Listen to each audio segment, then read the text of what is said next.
Hello, everybody. Dr. Perlmutter here. Today, we're going to work with Dr. David Ludwig. Dr. Ludwig, I'll tell you about him in a moment, but he is the author of this terrific book called Always Hungry. It's a really very enjoyable, science-based book, but very actionable book, giving you some really incredible tools, again, based on science, and who better to give us that information than Dr. Ludwig himself. He is an MD, PhD, and he's a practicing endocrinologist, and he's also doing a lot of research at Boston Children's Hospital, and he also serves as a professor of pediatrics at Harvard Medical School and professor of nutrition at Harvard School of Public Health. So really a wonderfully credentialed individual.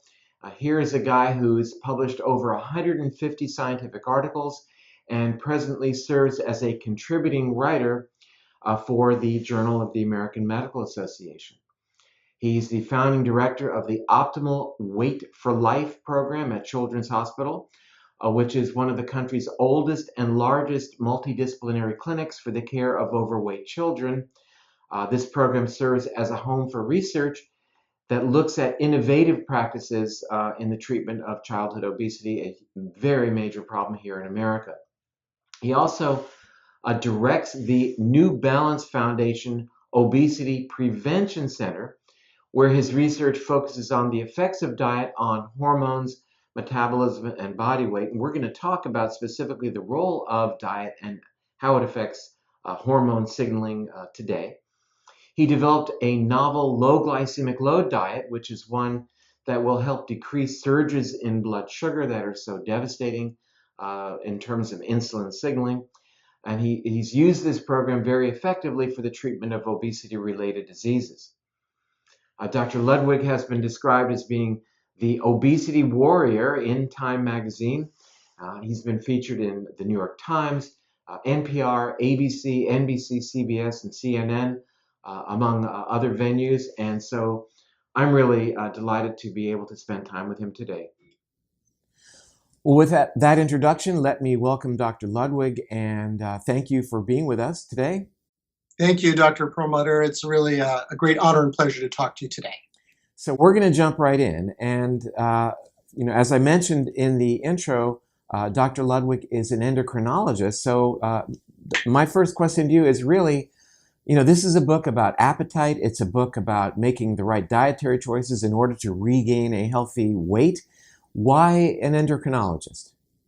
Right. Well, medical school is notorious for having very little nutrition, even though diet and lifestyle causes most cases of heart disease, diabetes, and even cancer.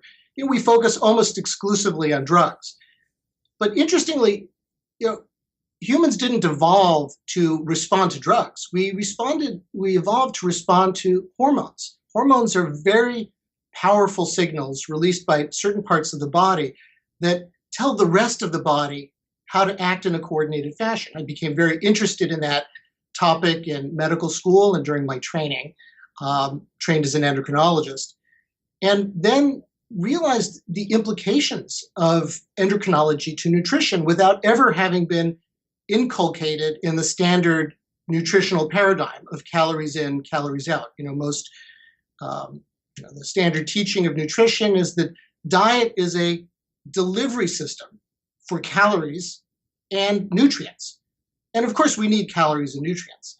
But diet and food is so much more. Every time we eat, our hormones, our metabolism, and literally the expression of our genes, as you well know, Dr. Perlmutter, change in ways that have everything to do with whether we're going to be too hungry or satisfied after a meal, whether we're going to be gaining weight, struggling with cravings, or just naturally having a healthy body weight, and also with a lifetime of chronic disease or health. So bringing endocrinology to understanding food, I think, opens up for me a vast new field of interest in research, inspiring my research studies, and also in the clinic with my patients.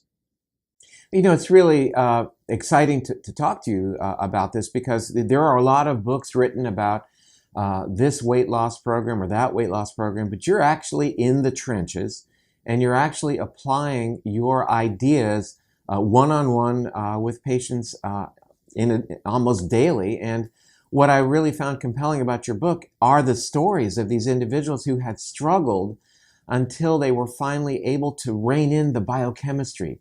And they did so by really manipulating, under your guidance, their food choices. So it's really a very empowering notion that the food choices that we make have such a broad range of physiological effects that we can manipulate. I started my career the way that many people have treated obesity, weight issues, which is a focus on calorie balance. I told my patients to eat less, cut back on fat, drink fat-free milk, and exercise more. They'd come back in a few weeks or a few months, almost inevitably gaining weight. I'd feel frustrated. They'd feel frustrated. It was really a terrible experience. And then around the mid-90s, I came to start thinking about food from this endocrinological perspective. And it completely altered my approach. I now believe that the calorie-focused model, might work if you're a toaster oven, but humans aren't machines. When we cut back on calories, the body responds. How does it respond? Well, we know that on a low-calorie diet, people get hungry. But the other thing that happens is energy expenditure, metabolism crashes. And that's a recipe for weight gain. Think about it's like trying to treat fever with a cold shower. Imagine you had a high temperature and somebody says, the fever is really just an issue of heat in and heat out. So what you need to do is you're generating too much heat. We need to remove some heat. And so get into a cold shower. It would work. It would lower your body temperature, but you're going to feel miserable. Your body's going to respond to that. How is it going to respond? You're going to start shivering uncontrollably. Your blood vessels will constrict, and you'll have an overwhelming desire to get out of that cold shower. Give aspirin to change your body temperature set point, and your temperature declines naturally. Your body wants to get rid of that extra heat. And that's the same thing in our approach. And I think, you use the same principles in your books, that if you change that body weight set point, suddenly the body realizes, wait a second, I have extra calories on board. Hunger decreases, cravings vanish, your energy expenditure picks up, and weight loss occurs with rather than against your body's cooperation. It's really, it really is, it gives people pause when they get the understanding that when you cut back on calories, it's a signal to your brain that there is food scarcity. If you can think back to, or think, what would we like as hunter-gatherers? Here's a sudden, very powerful signal to your brain that food is no longer abundant, and appetite is ramped up so that you then, increase your search for food.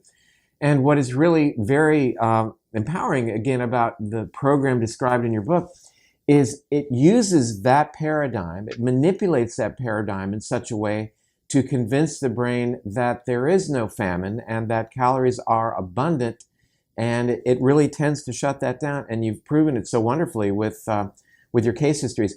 I mentioned to you before we started recording today that I wanted to read the very first paragraph of your book because I really like the historical note, and it is, in 1905, during his term as Secretary of War, William Taft weighed 314 pounds. On his doctor's advice, Taft began a low-calorie, low-fat diet and exercise program bearing striking similarity to standard weight loss treatments today. Soon he reported feeling, quote, continuously hungry. At his presidential inauguration 3 years later, Taft weighed 354 pounds. You didn't put an exclamation point after that, but I kind of added it in. And, here we are way back in 1905, and even then, this mentality of reducing our caloric intake and trying to exercise the pounds away, I think had ingrained itself, I use the term ingrained as a meant pun, ingrained itself into society. We all are quite familiar with going to our gyms and seeing people pounding away on the treadmills and the elliptical machines and really never making any progress because they haven't approached that whole cascade of signaling issues that you wonderfully describe in Always Hungry. Yeah, as that story indicates, we've been using the same approach to obesity that was initially formulated when bloodletting was a dominant treatment for all sorts of chronic diseases. And despite a century of failure, I mean, what do we know about standard obesity treatment? That it fails. That's really the most notable finding, that, despite a century of elaborate behavioral methods and psychological approaches to help people do something very simple, eat less and move more, almost nobody can do it. The long-term studies, the meta-analyses suggest that, yes, you can lose a few pounds, maybe even 20 or 30 pounds for a few months, but your body fights back. And after a year or two, you're not only back where you started, you're probably heavier. We need a new paradigm. And the paradigm that we explore in this book is that overeating doesn't make you fat. The process of getting fat makes you overeat. Yes, the notion that the biggest culprit here are simple sugars and carbohydrates is certainly not new. I mean, there have been advocates of this type of approach dating back at least to Dr. Atkins, and still such criticism of this idea of increasing your dietary fat. And I think, one of the points that you make so well in your book is that all fats are not created equally, and that we've got to, if we're increasing our dietary fat, that the type of fat that we include is really important to scrutinize. Yes, indeed. And first of all, just to say that you're absolutely right, that the ideas that we explore in Always Hungry are built, some of this work comes from my laboratory. My research group has been investigating this for 20 years. But it's built on a century of research that goes back way before Atkins.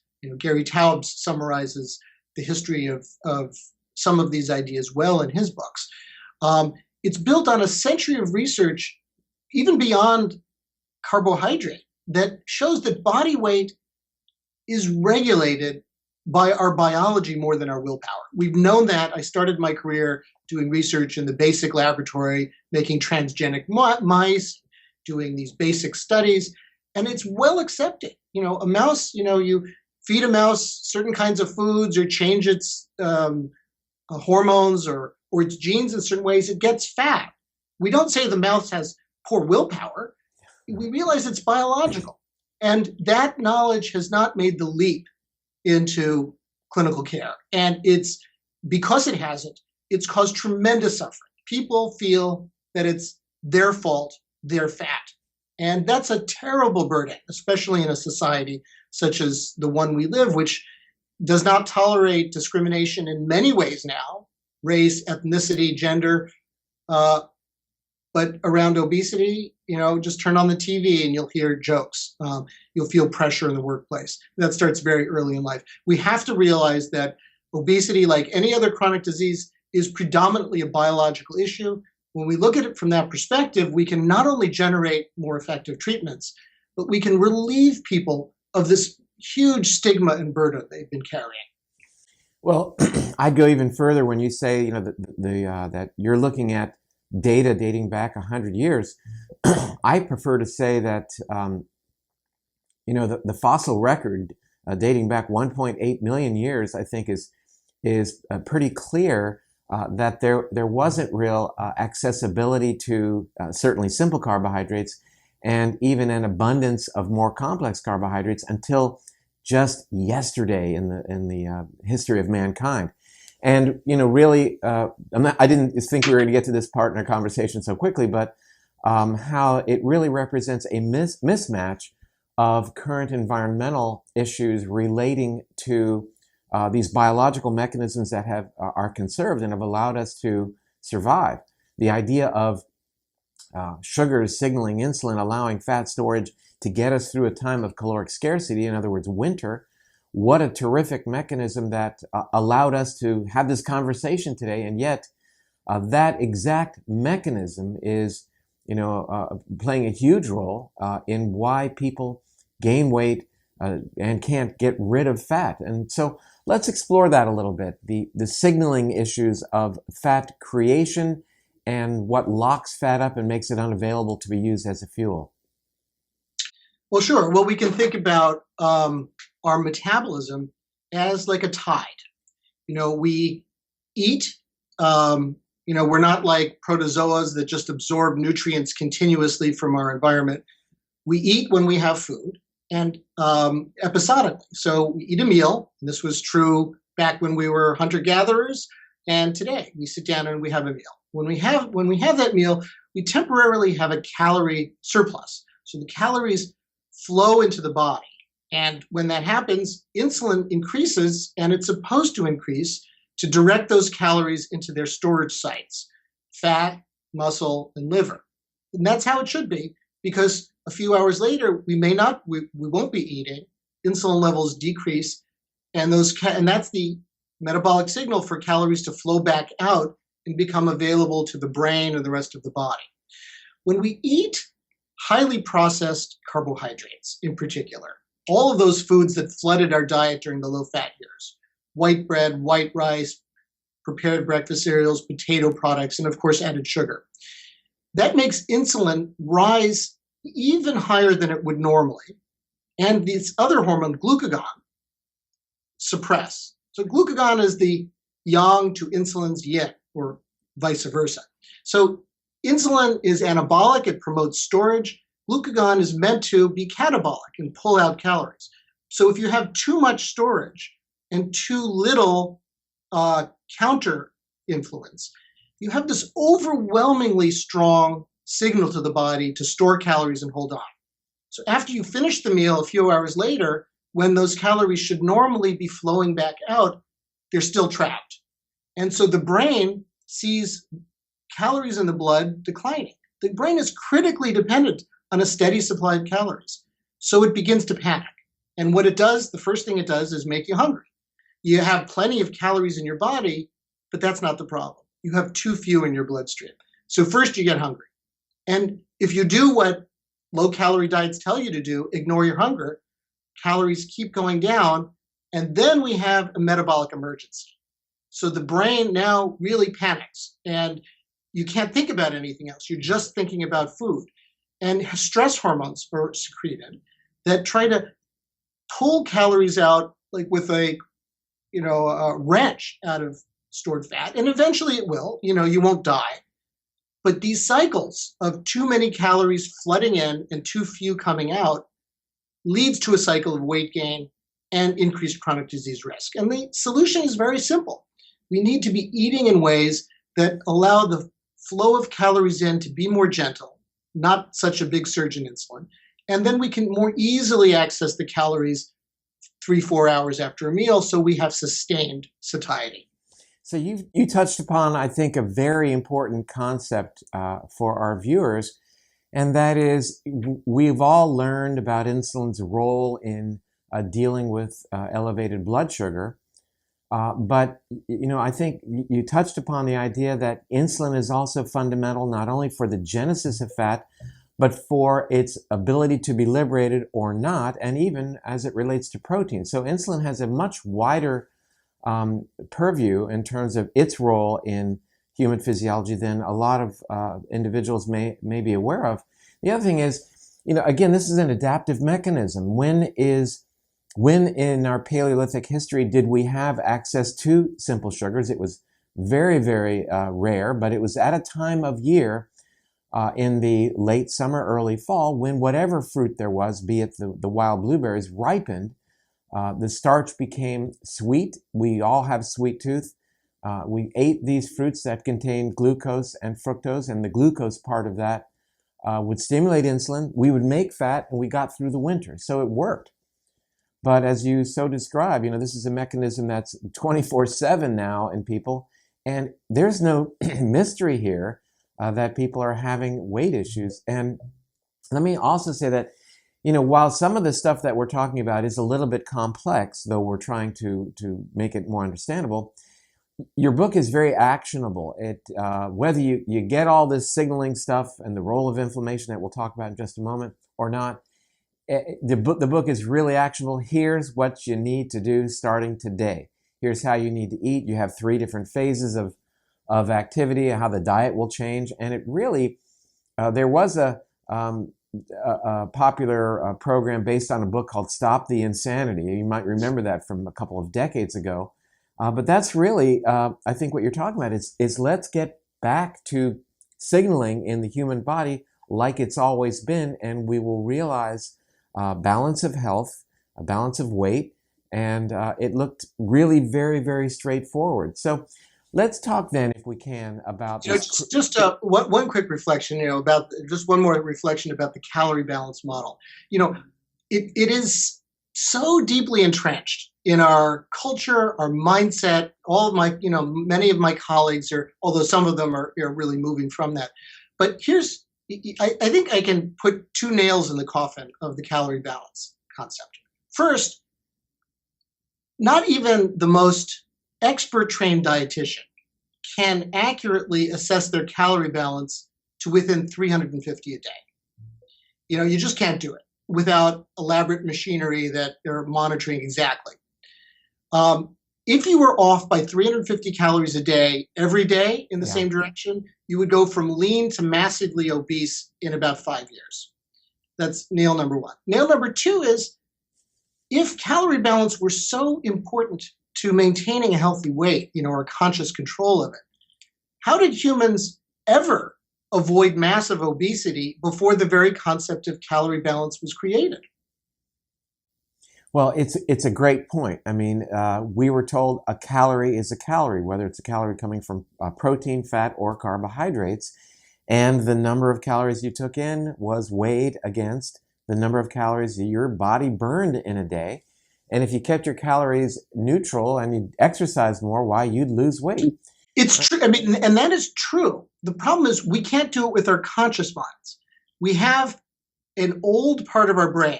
If you want to find it, it's called the hypothalamus. Draw a line between the top of your ears and sort of front to back. That's the hypothalamus, and the area around that has evolved over hundreds of millions of years to control our weight, not just to prevent starvation.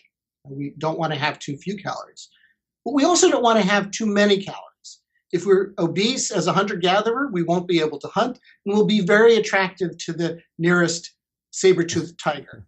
The problem is our current way of eating confuses the primal systems whose job it is to control our weight automatically. Just like you don't think about breathing.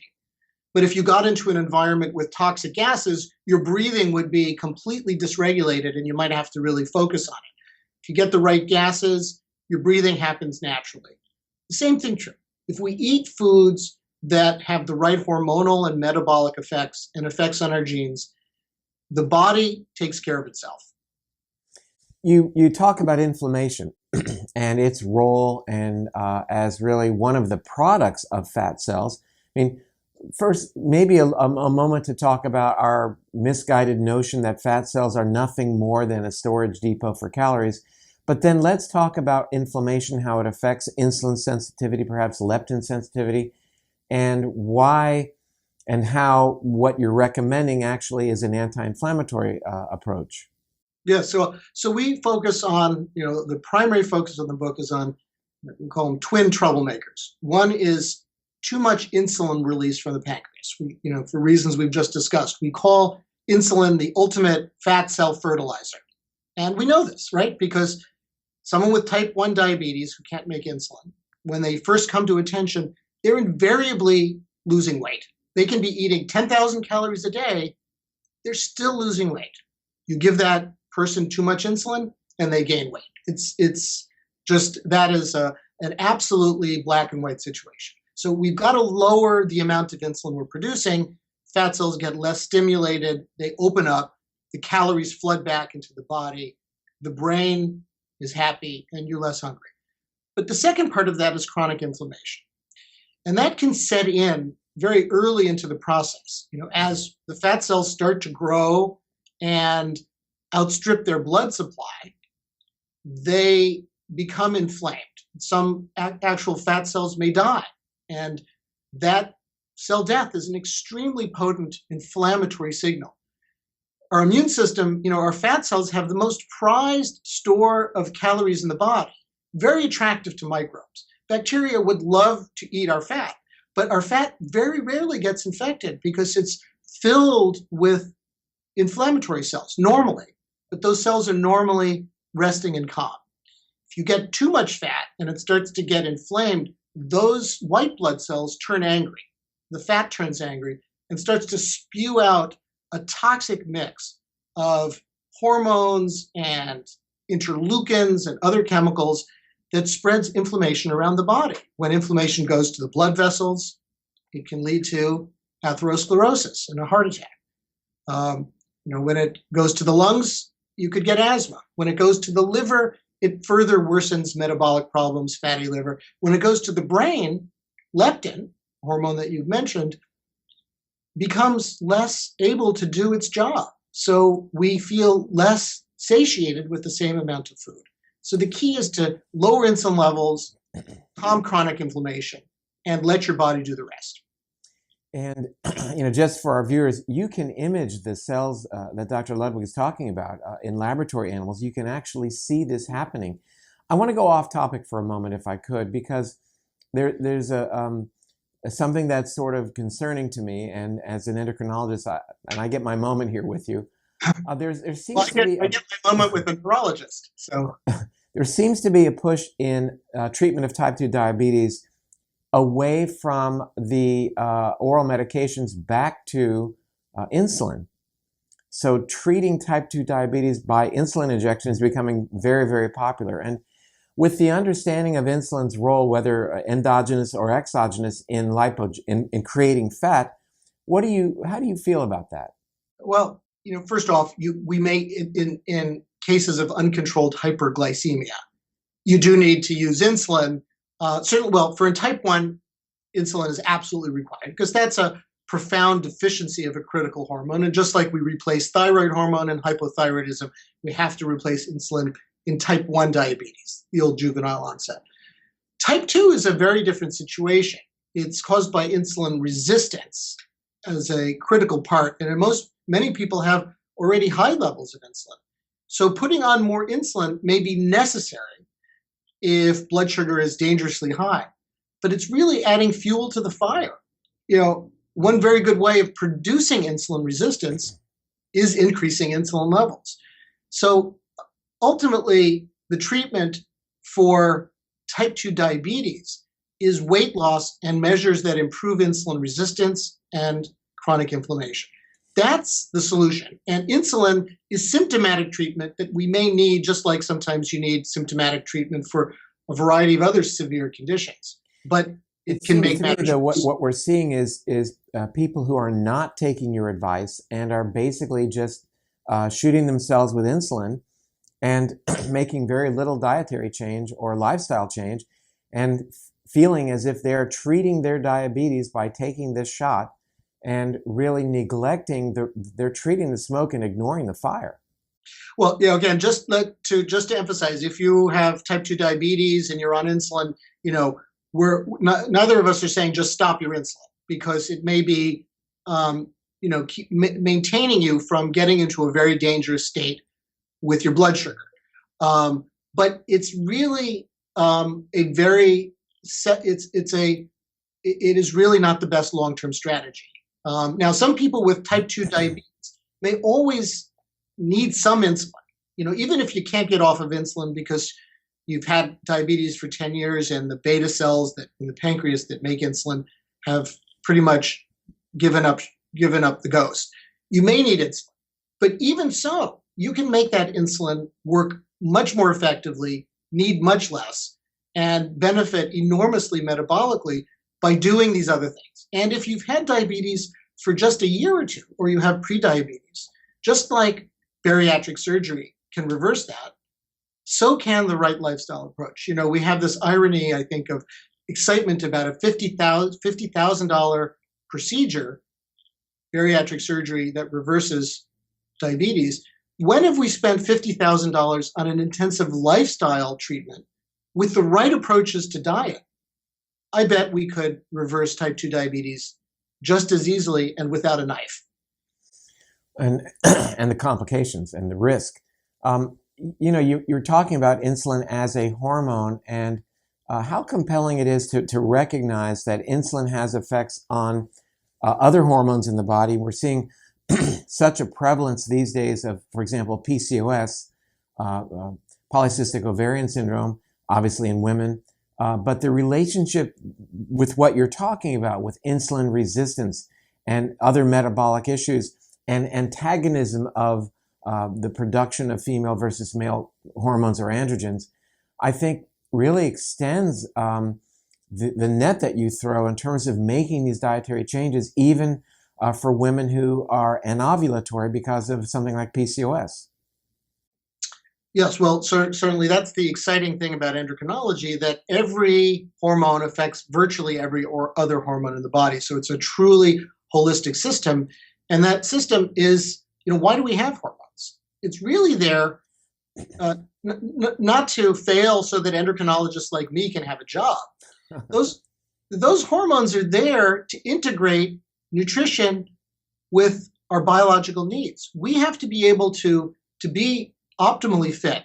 We have to go from maximally utilizing calories when they're available, to grow if you're a child, to reproduce if you're an adult, to build up tissue, to then, in times of scarcity, to be able to weather that most efficiently. So how do we go back and forth? How do we adapt to high protein and fat if we are successful in a hunt, to carbohydrates if we find a surfeit of blueberries?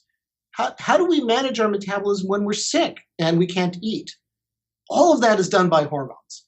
And so once we understand that, I think radical new possibilities open for treating chronic disease more effectively. So with the pivotal role of sugar, as you well described, what then is the argument against artificial sweeteners? Right. Well, it does look like if you were drinking a tremendous amount of sugary beverages, and my group has done some of the initial studies in this area, that switching to diet beverages will be better for your weight. I think that's pretty clear. That artificial sweeteners without calories provide some benefits acutely compared to massive amounts of sugar. But I think a more interesting question is, how do those diet beverages, those artificial sweeteners, compare to a more natural beverage like water, or bubbly water or teas and the like? And there is reason for concern. And I wrote an opinion piece for JAMA on this with that title. These are substances that were created in the laboratory. In one case, scientists were trying to create a new pesticide. Yes. And this is an actual true, it's a great story. There was a British scientist who had a East Indian, from India, assistant who spoke English but had a little, didn't understand the language that well. The British professor who discovered this new chemical when they were looking for pesticides said to the Indian trainee, "Go test it." Oh, taste. Trainee thought he heard "go taste it." He did, and he was knocked off his feet because that artificial sweetener that chemical was overwhelmingly sweet. They switched course. They got less interested in pesticides and more interested in artificial sweeteners. And this is one of the products that we have today. These compounds stimulate the sweetness receptor hundreds to thousands of times more potently than sugar. So the question is, what does that do to our body's metabolism? Sweet receptors aren't just in the mouth. They're throughout the gastrointestinal tract. And guess where else they are? Fat cells. When those sweet taste receptors on fat cells get stimulated by concentrations of artificial sweeteners that can be attained in the bloodstream, it programs that to calorie storage. And so this is not just a artificial sweeteners aren't just a localized phenomenon happening in the mouth. We're treating our whole body with that, potentially to negative effect. Any comments on the role of artificial sweeteners in terms of changing the microbiome and how that might affect metabolism? There was a study on that in Nature, and it raised some interesting possibilities in that regard, although the actual clinical trial that they did was, was not very powerful. So I think that it's entirely possible, but we certainly need more research in that regard. The microbiome, we're now realizing these trillions of, the microbes in our gut outnumber the cells in our body by at least 10 to 1. We've got more microbial DNA than mammalian DNA from one perspective. And we know that those microbes interact with not just the digestive tract in interesting and remarkable ways, but the whole body, fat cells, and as you have eloquently described, the brain. We can modify the microbes in our gut in one day.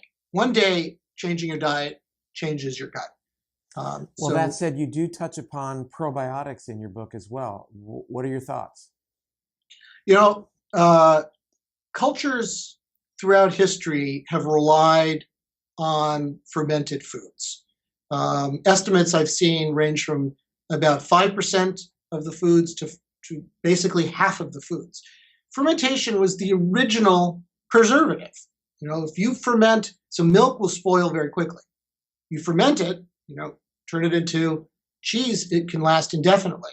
Vegetables, again, will rot in a few weeks. You ferment it in the fall, you can eat sauerkraut all through the winter. And so beyond just having this benefit of preserving food, natural fermentation provides us with a continuous source of very healthful microbes, bacteria. And it's not just the ones that you can get in a tablet. I think there's very good probiotics on the market. But these naturally fermented foods have many kinds of bacteria we'll probably never be able to totally understand. So that's maybe one reason, and we don't get these in our diet today. Our diet's highly sterilized. This may be one reason why yogurt seems to have a blowout effect in the big observational studies like Nurses' Health and health professional studies run by my colleagues at the Harvard School of Public Health. When they look at how people's weight and health change over the years, we see that refined carbohydrates cause the most weight gain. High-fat foods like nuts actually look great. Olive oil looks really great. Topping the list is yogurt. And that may be then more so than any other dairy product. And that may be because of that this is one of the few opportunities for us to get really pure, natural, live bacteria in our diet. Well, I think that is the caveat there is that there are products on the market that may not have much going on in terms of actual live cultures available to you when you consume yogurt. But you can always make your own yogurt. Pardon me? If you go with yogurt, the problem today is people are eating foods that they call them yogurt, like these Go-Gurts and such, especially kids, but everybody, they're sugar delivery systems with a little bit of yogurt added. So you can feel good about it, but yet you're still getting sugar and catering to your sweet tooth. Yeah, the problem is when you cut back, this obsessive focus on cutting back on fat, which applies to dairy more than anything else. Kids can't get whole milk in school, but you can get sugar-sweetened, non-fat milk, chocolate milk. And what an irony. If you take out the fat, it's not going to be tasty. And so, of course, you're going to want to dump in sugar, or you're going to eat more of some other carbohydrates probably. Right. Eat the full-fat yogurt and put on some berries on top, crush a few nuts. And that really is very tasty and satisfying, vastly more healthful than any of the non-fat stuff. Well, Dr. Ludwig, I want to thank you for your time. This is such incredible information. And as I mentioned before, what's really so empowering about your work is that you've made these concepts understandable, but most importantly, actionable. And I would urge our viewers to get your book because I really believe There's some great information there in terms of turning things around. Yeah, it's based on some somewhat challenging science, but again, the work that you've done in creating this book has made it understandable, but most importantly, giving us the take-home message in terms of what do we do with this information, how can we put your plan into play and then regain a normal body weight and really go a long way to reducing our risk for all of those downstream possibilities that you talk about: diabetes, coronary artery disease, cancer, and even understanding that Alzheimer's and Parkinson's are also inflammatory and may relate to these concepts. So I want to thank you for sharing this wisdom with us. Well, thank you, and thank you for letting me have the opportunity to talk with your, big and sophisticated group of followers. Great. Well, we'll talk soon. Thanks again. Well, what an inspiring interview that was, to be able to spend time with Dr. Ludwig from his busy practice, his research, and to again look at his book, Always Hungry, a terrific book that really gives you the nuts and bolts about what's going on, that signals you to either seek food or be satisfied. And it all has to do with our original food choices. What we choose to eat plays a role in what we will then eat, and how we are able to rein in our appetite. And beyond the science, which he has made very, very approachable, he has a wonderful plan in the book. So I'm hoping you'll take a look at that. I'm Dr. David Perlmutter. Thanks for joining us today.